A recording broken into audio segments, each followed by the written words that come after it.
To the gridiron we go with DraftKings contributors Geoff, Ulrich, and Kenny Ducey. Fellas, let's talk about tonight's showdown contest between the Washington football team and New York Giants.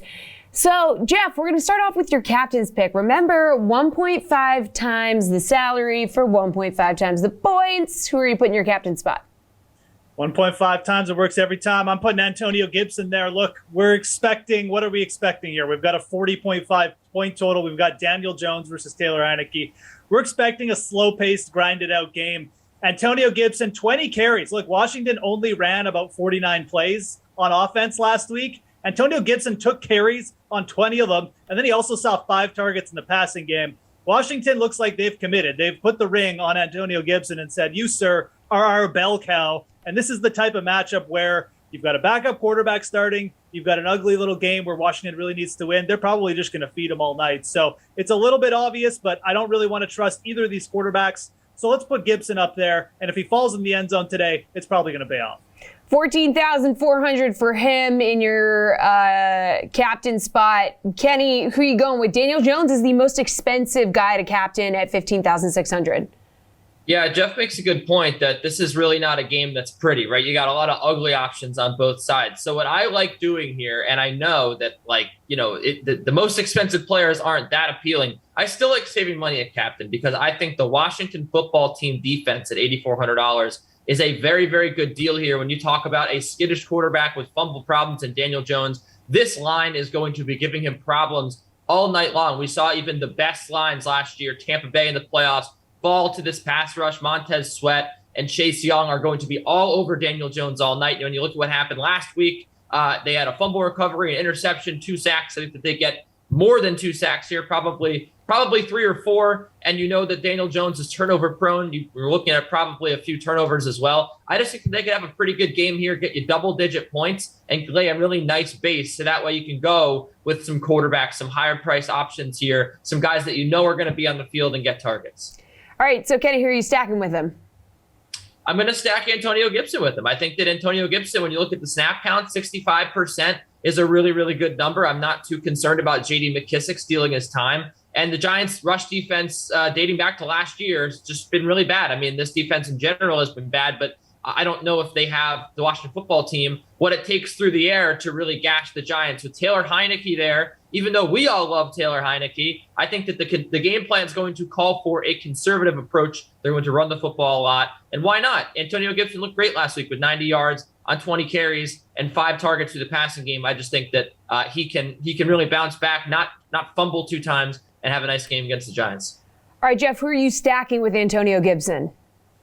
Yeah, this is an interesting one. I mean, obviously, we're not expecting huge outputs from either quarterback. So, you might see the quarterbacks come into play here just because the rest of the scoring is low as well. But I think that the guy I really want to play, the other skill player in this game, and he's from Washington, that I want to play along with Gibson is Logan Thomas. Over Taylor Heinicke's 2 starts last year, Thomas had 12 catches. He had around 15 targets. This guy just gets involved, and you look at Taylor Heinicke, what is he going to do? He's probably going to rush the ball a little bit. Is he going to be taking crazy chances downfield, throwing to the sticks, past the sticks every down? No, he's probably going to be playing it a little bit safe, a conservative game plan.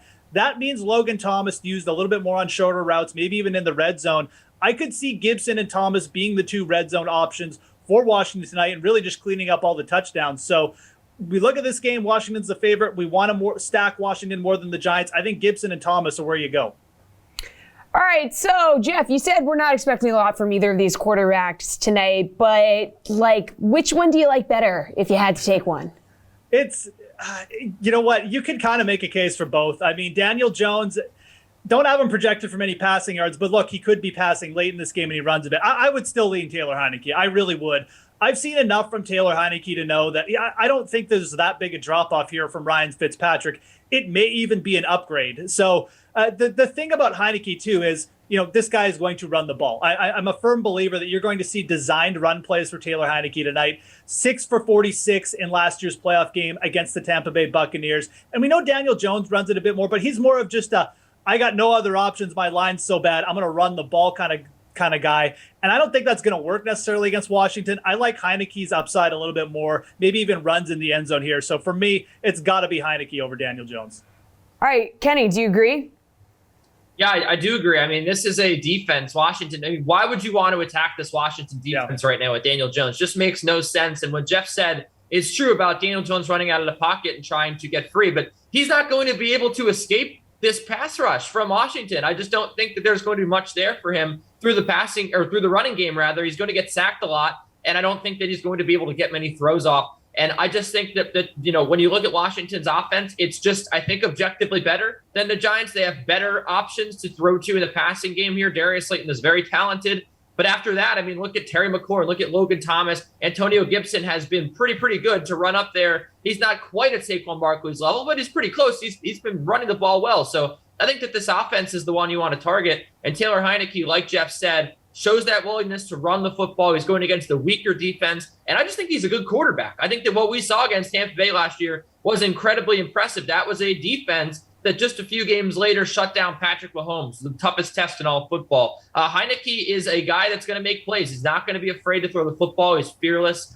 And I like him here better than Daniel Jones. You kind of know what you're getting here with Daniel Jones. And you also know you're going to have to deal with some turnovers as well. Taylor Heinicke, I think, takes care of the football as well. All right, Kenny, talk to me about a value play that you like. Yeah, well, we've been just waxing poetic here about the Washington football team. I'm going to go to the Giants, my value play. And while he's not a $200 guy, I know Geoff's probably got a $200 guy for us.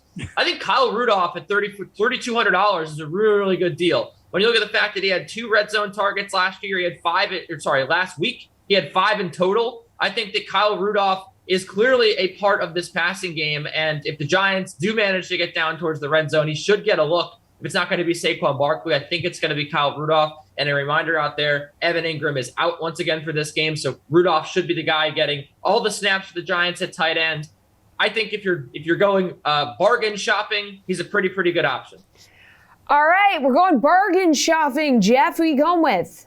Yeah, no, I like the Rudolph call. Look, if you're gonna go with a pass catcher on the Giants, like their wide receivers, who knows where the ball's going, and it's not a good matchup for them anyways. Ingram's out. Rudolph definitely should get some targets. But I'm gonna go to the other side as well. Let's just stick with the Washington thing. De'Ami Brown, he's only 1,100. Sorry, Kenny. He's only 1,400. Sorry, Kenny. I couldn't quite get to the 200 mark, but De'Ami Brown is way too cheap here. This dude played every snap at wide receiver for Washington in week 1.